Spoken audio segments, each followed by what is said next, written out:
In March 1945, a silver P-51H Mustang disappeared over southern Germany during a reconnaissance mission near Munich.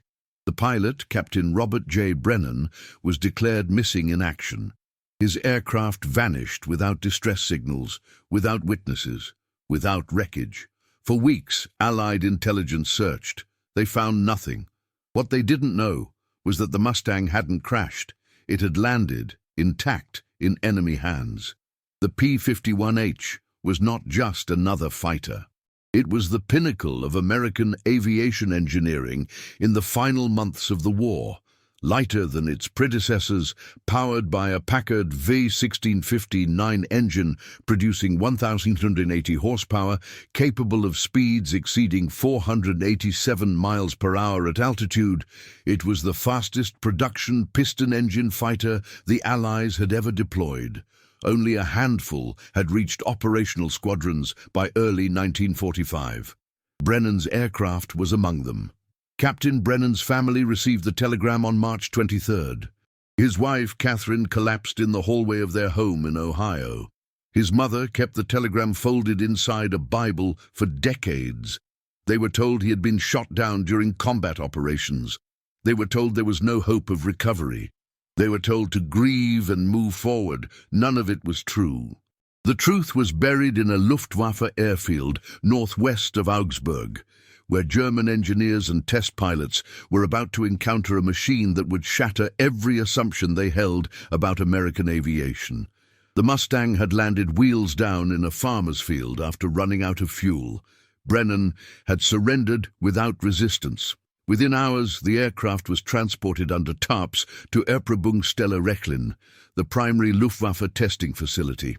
Orders came from the highest levels of command. Examine it, fly it, understand it. Time was running out for the Reich, but curiosity was not yet dead. The first man to see the Mustang up close was Oberleutnant Werner Schalk, a veteran test pilot with over 3,000 flight hours and experience with every major Luftwaffe fighter, from the Bf-109 to the TR-152. He walked around the aircraft in silence. The polished aluminum skin reflected the grey Bavarian sky. The laminar flow wing looked impossibly thin. The cockpit canopy offered visibility that German pilots could only dream of. He ran his hand along the fuselage and felt the precision of American mass production. Every rivet flush, every panel aligned. He turned to his commanding officer and said only one sentence: "This is not a fighter. This is a scalpel." The interrogation of Captain Brennan lasted 4 days. He was not tortured. He was not starved. German intelligence officers treated him with a detached professionalism that felt more unsettling than hostility. They asked technical questions: engine specifications, fuel consumption rates, service ceiling, armament configurations. Brennan refused to answer. He gave only his name, rank, and serial number. On the 3rd day, they stopped asking. They no longer needed him. The Mustang itself would provide every answer. A team of engineers from Messerschmitt and Focke-Wulf arrived at Rechlin on March 27th. They brought measuring instruments, calipers, notebooks, cameras. They disassembled the engine cowling and stared at the Packard V1650 as if it were an artifact from another civilization. The supercharger design, the intercooler efficiency, the fuel injection system. One engineer, Dr. Anton Richter, a specialist in high-altitude propulsion, wrote in his notes, "We have been building machines for pride. The Americans build them for function. There is no comparison." The laminar flow wing became an obsession. German aerodynamicists had experimented with similar concepts, but had never achieved this level of refinement in mass production. The wing's smooth surface reduced drag to a degree that seemed almost impossible, given the manufacturing tolerances required. Every measurement was recorded. Every angle was photographed. The engineers worked in shifts, knowing that Allied forces were advancing and time was disintegrating around them. But the real test would come in the air. On April 2, 1945, Oberleutnant Schalk was authorized to conduct the first flight evaluation. Ground crews repainted the aircraft in Luftwaffe markings, dark grey upper surfaces, pale blue undersides, crude swastikas hastily applied. The goal was not deception but documentation. If the aircraft was shot down by German anti-aircraft units during testing, the markings might buy seconds of recognition. Schalk understood the absurdity. The war was ending, Berlin was burning. And here they were, preparing to fly an enemy fighter, as if understanding its superiority would somehow change the outcome. The briefing was short. Schalk would conduct basic handling tests, takeoff, climb performance, level speed runs, turning radius evaluations, stall characteristics. He was instructed to avoid aerobatics and to stay within visual range of the airfield. Fuel was limited. German aviation gasoline reserves were nearly exhausted. The Mustang would fly on captured American fuel stocks. Irony folded into irony. Before climbing into the cockpit, Schalk stood beside the aircraft and looked toward the east, where Soviet forces were tightening their grip on the collapsing Reich. He thought of his younger brother, killed over Stalingrad 3 years earlier, flying a Bf-109 that had been outmatched and outnumbered. He thought of all the German pilots who had died in aircraft that were, by 1945, little more than flying coffins. And now he was about to fly the machine that had helped destroy them. He climbed into the cockpit.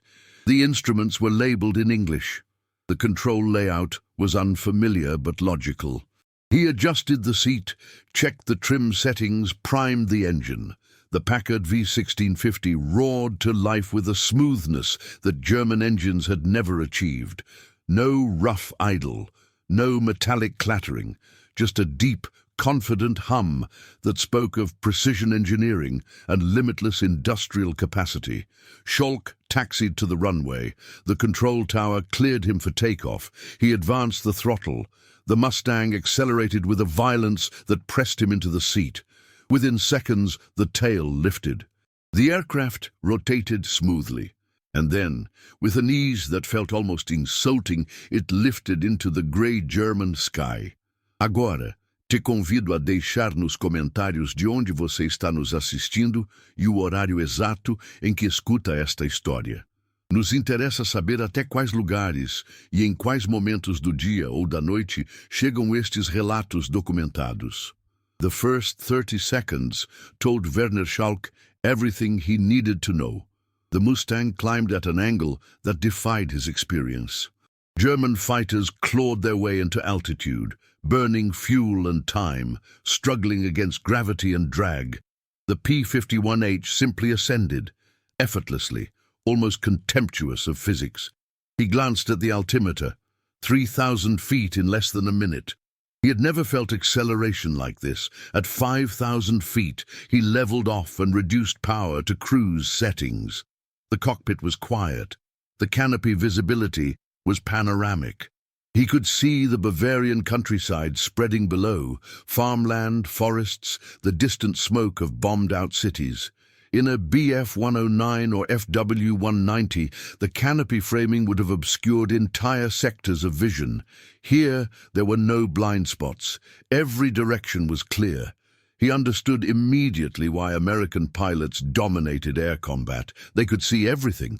German pilots were flying inside metal cages. He initiated a shallow turn to the left. The controls were light, responsive, intuitive. There was no heaviness, no sluggishness. The Mustang rolled smoothly into the turn and held the angle without effort. He reversed the turn. Same result.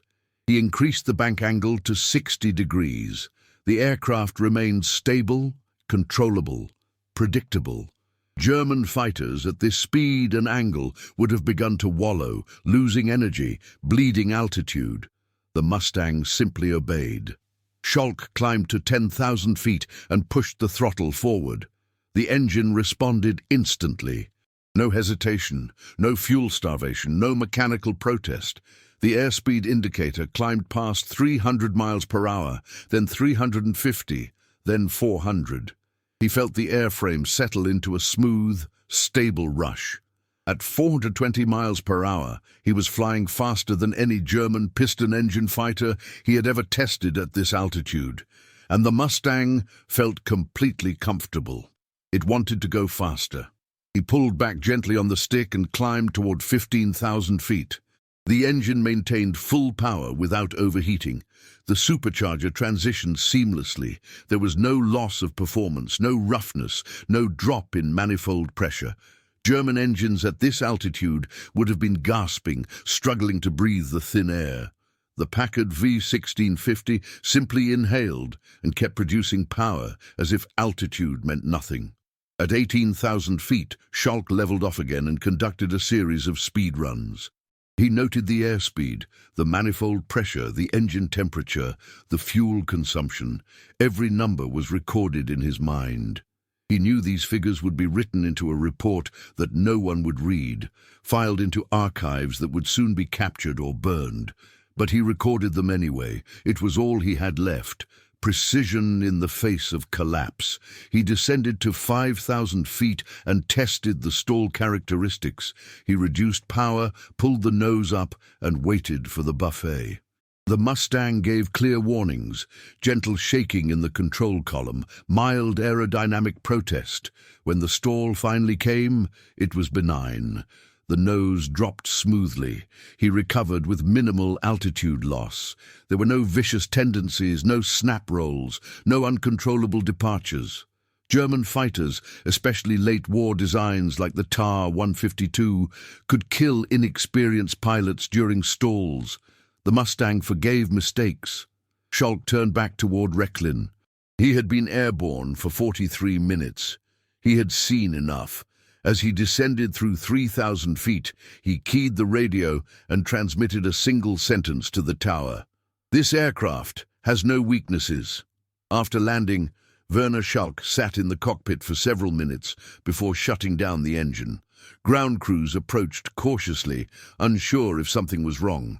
He waved them off. He needed silence. He needed to process what he had just experienced. When he finally climbed out, his face was expressionless. He walked directly to the debriefing room without speaking to anyone. The debriefing was attended by 3 Luftwaffe officers, 2 Messerschmitt engineers, and Dr. Anton Richter from Focke-Wulf. Schalk sat down, lit a cigarette, and began his report. His voice was calm, clinical, detached. He described the takeoff performance, the climb rate, the handling characteristics, the speed capabilities, the stall behavior. He spoke for 20 minutes without pause. When he finished, the room was silent. One of the officers, a Hauptmann who had flown FW-190s on the Eastern Front, asked the question everyone was thinking. "Can we build something equivalent?" Schalk looked at him for a long moment. Then he shook his head. "No. Not in the time we have, not with the resources we have, not with the industrial capacity we have. This aircraft represents a level of engineering integration and manufacturing precision that we cannot replicate. It is not one innovation. It is 1,000 small perfections combined into a single airframe." Dr. Richter leaned forward. "What is the most significant advantage?" Schalk didn't hesitate. "The engine, everything else, the airframe, the wing, the systems, is excellent. But the engine is what makes it untouchable. The Packard V1650 produces consistent power at all altitudes without overheating, without mechanical failure, without loss of performance. Our engines are temperamental. They require constant management. The American engine simply works. That is the difference between desperation and dominance." One of the Messerschmitt engineers asked about combat potential. Could the Mustang be used against Allied bombers if more were captured? Schalk's response was blunt. "It would make no difference. By the time you captured enough Mustangs to form a squadron, the war would be over. And even if you had them, you would have no fuel, no trained pilots, and no airfields left to operate from. This is not a weapon we can use. It is evidence of why we have already lost." The room emptied slowly. Officers and engineers filed out without conversation. Only Schalk and Dr. Richter remained. Richter pulled out a flask of schnapps and poured 2 small glasses. He slid one across the table to Schalk. They drank in silence. After a moment, Richter spoke quietly. "I have worked on aircraft design for 15 years. I believed we were building the best fighters in the world. I was wrong. The Americans understood something we never did. They didn't try to build the perfect fighter. They built the fighter that could be produced in massive quantities without sacrificing quality. They industrialized excellence. We industrialized complexity." Schalk nodded slowly. "And now their excellence is sitting in our hangar, wearing our markings, proving that we were never as good as we told ourselves we were." Richter refilled the glasses. "What will happen to the aircraft?" Schalk shrugged. "It will be captured by the Americans or destroyed by retreating forces. Either way, it will not matter. The knowledge we gained from it cannot change the outcome. We are simply documenting our own defeat with precision." They sat in silence for another 10 minutes. Outside, the sound of distant artillery rumbled like a slow, inevitable drumbeat. The war was entering its final days. The Mustang would soon return to American hands, and the men who had flown it, studied it, and understood its superiority would carry that knowledge into a future shaped by the very nation that had built the machine they could not match. 3 days after Werner Schalk's first flight, a second test pilot was assigned to evaluate the Mustang. His name was Lieutenant Friedrich Hartmann, a younger pilot with extensive experience in the Focke-Wulf Tar 152, Germany's last attempt at a high-altitude interceptor. Hartmann had been briefed on Schalk's findings, but remained skeptical. He had heard exaggerated reports about Allied aircraft before. He wanted to form his own conclusions. Hartmann's flight profile was more aggressive. He was authorized to conduct combat maneuvers, hard turns, barrel rolls, split-S recoveries, high-speed dives. The goal was to test the Mustang's limits and identify any vulnerabilities that could be exploited in combat. If the aircraft had weaknesses, Hartmann would find them. The takeoff was smooth. Hartmann climbed to 12,000 feet and began his evaluation. He rolled the Mustang into a steep left turn, pulling 4 Gs. The aircraft responded instantly, tightening into a perfect circle with no buffet, no controlled stiffness, no tendency to snap. He reversed into a right turn. Same result. He increased the G-load to 5. The Mustang held the turn without complaint. In a Tar 152, this maneuver would have caused structural warnings. The Mustang simply complied. He pushed the nose down and accelerated into a dive. The airspeed indicator climbed rapidly, 450, 460, 470 miles per hour. The airframe remained rock solid. There was no flutter, no vibration, no loss of control authority. He pulled back hard on the stick at 480 miles per hour, executing a high-speed recovery. The Mustang pulled out of the dive with smooth, controlled force. The G-load peaked at 6. Hartmann grunted against the pressure, but maintained consciousness. The aircraft showed no signs of distress. He climbed back to altitude and conducted a series of barrel rolls. The Mustang rolled crisply, precisely, without hesitation. He attempted a snap roll, a violent maneuver that could disorient even experienced pilots.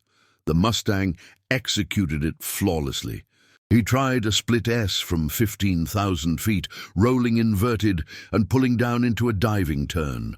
The maneuver was textbook perfect. The aircraft recovered at 8,000 feet with energy to spare. Hartmann leveled off and took a deep breath. He keyed the radio. "Control, I am conducting one final test. High-speed level run at maximum power." The tower acknowledged. Hartmann pushed the throttle to the firewall. The engine roared. The airspeed climbed past 400 miles per hour, then 440, then 460. At 487 miles per hour, the airspeed indicator needle stopped climbing. The Mustang was at its maximum level speed at this altitude. Hartmann held it there for 30 seconds. The engine temperature remained stable. The controls remained responsive. There was no vibration, no mechanical protest, no sense of approaching limits. The aircraft simply flew effortlessly at a speed that would have torn apart most German fighters. He reduced power and turned back toward Rechlin.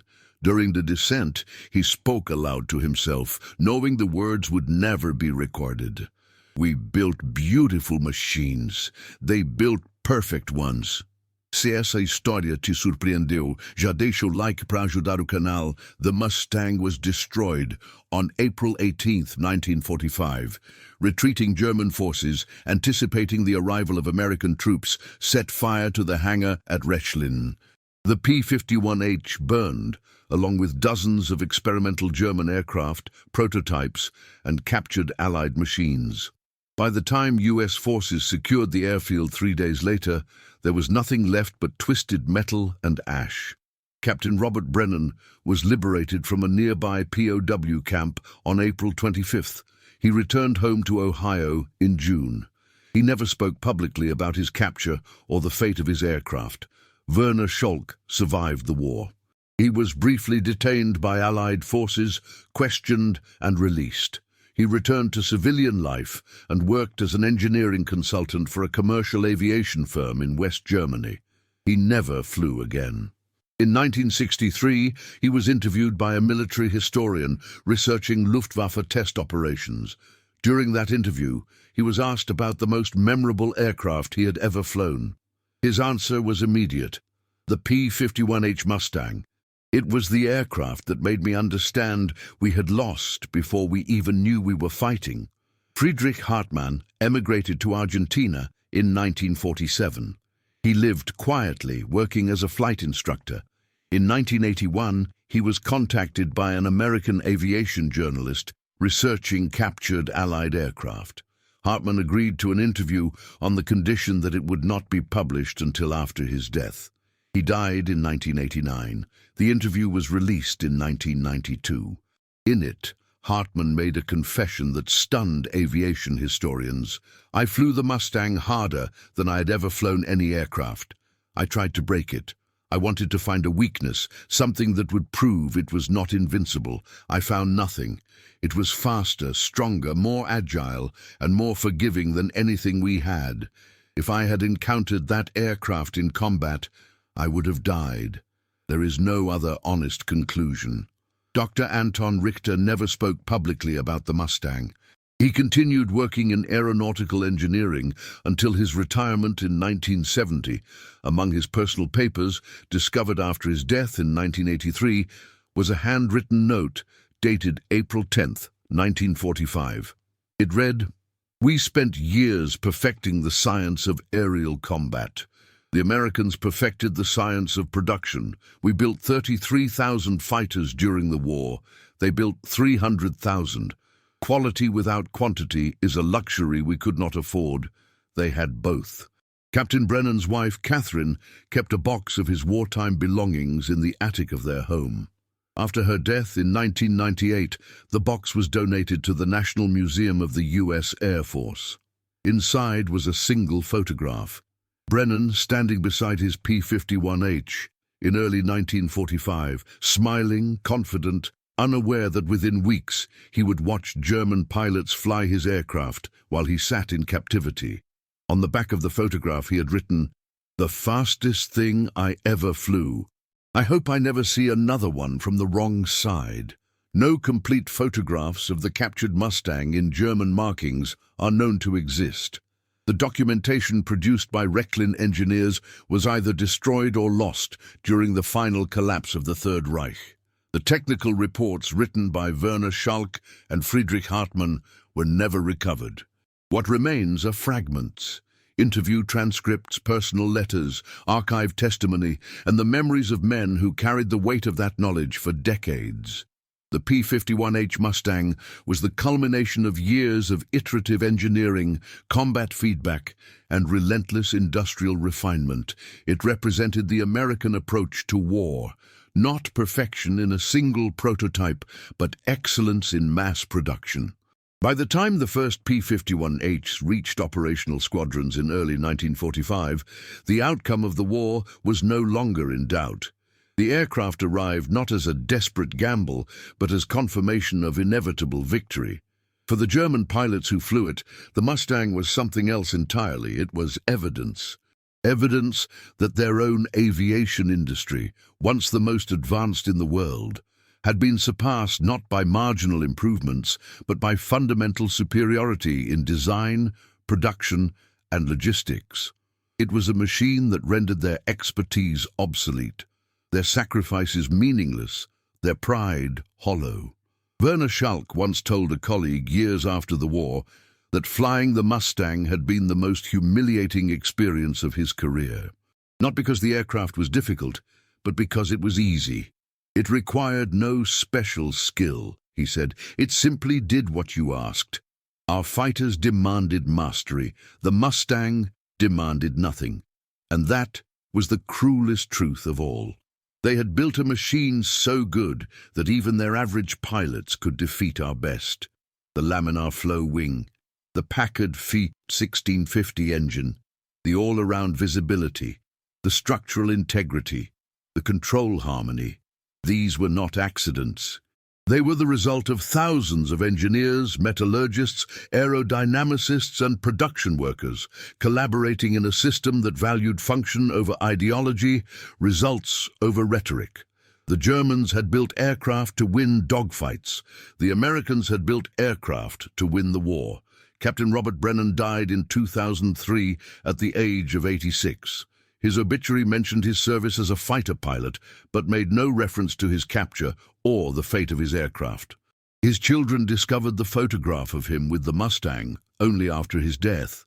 On the back, beneath his original inscription, someone, perhaps Brennan himself in later years, had added a second line in faded ink. They understood it better than I thought they would. The war ended, the factories closed, the airfields were abandoned, the Mustangs were retired, scrapped or sold to foreign air forces. The men who had designed them, built them and flown them moved on to civilian lives. But the steel remained, in museums, in private collections, in the memories of those who had witnessed its dominance, and in the quiet confessions of German pilots who had flown one and admitted decades later that they had never seen speed like it. The truth came slowly in fragments across decades, but it came, and with it a recognition that transcended nationalism and pride, that the P-51H Mustang was not just a superior fighter. It was proof that industrial might, when fused with engineering discipline and relentless refinement, could produce something that no amount of desperation or genius could overcome. The war ended in fire and silence, but the Mustang's legacy endured in the admissions of those who had flown it from the wrong side and understood too late what they were truly up against. Subscribe to our channel to explore more archived and haunting cases. Thank you for following the story of Captain Robert J. Brennan and the German pilots who flew his Mustang. See you in the next video. The war ended, but the confession lingered. In aviation museums across the world, P-51 Mustangs sit behind velvet ropes, polished and preserved, their aluminum skins reflecting the faces of visitors who will never know what it meant to fly them in anger or in awe. The placards mention speed records, kill ratios, technological specifications. They do not mention the German pilots who sat in captured cockpits and felt their certainty dissolve at 400 miles per hour. Werner Schalk's final interview, recorded 3 months before his death in 1979, contained a passage that was never broadcast. The historian asked him if he harbored resentment toward the Americans for building a machine that had helped destroy his country. Schalk's response was quiet, deliberate, and haunting. Resentment? No. I resented our own leadership for lying to us about how far behind we had fallen. The Americans didn't defeat us with the Mustang. They revealed what we had refused to see, that we were fighting the future with the past. Friedrich Hartmann's widow found a letter among his belongings after his death. It was addressed to no one, dated 1987, never sent. In it, he wrote, "I have flown over 100 types of aircraft in my life. I remember only one with absolute clarity. The Mustang did not feel like a weapon. It felt like an inevitability. That is what I could not reconcile. Not that we lost, but that we never had a chance to win. Captain Robert Brennan's granddaughter, while researching her family history in 2019, discovered a cassette tape recording made by her grandfather in 1997. On it, his voice, aged, reflective, stripped of bravado, recounted his final conversation with Werner Schalk in 1974, when the two men met by chance at an air show in England. Schalk had approached him, introduced himself and said simply, "I flew your aircraft in 1945. I want you to know it was the finest machine I ever touched. I am sorry for what my country did, but I am grateful I lived long enough to tell you that your Mustang was perfect." Brennan's voice on the tape paused for a long moment, then he continued, "I didn't know what to say, so I shook his hand. And we stood there, two old men who had been on opposite sides of a war that ended decades ago, united by the memory of an aircraft that neither of us would ever forget.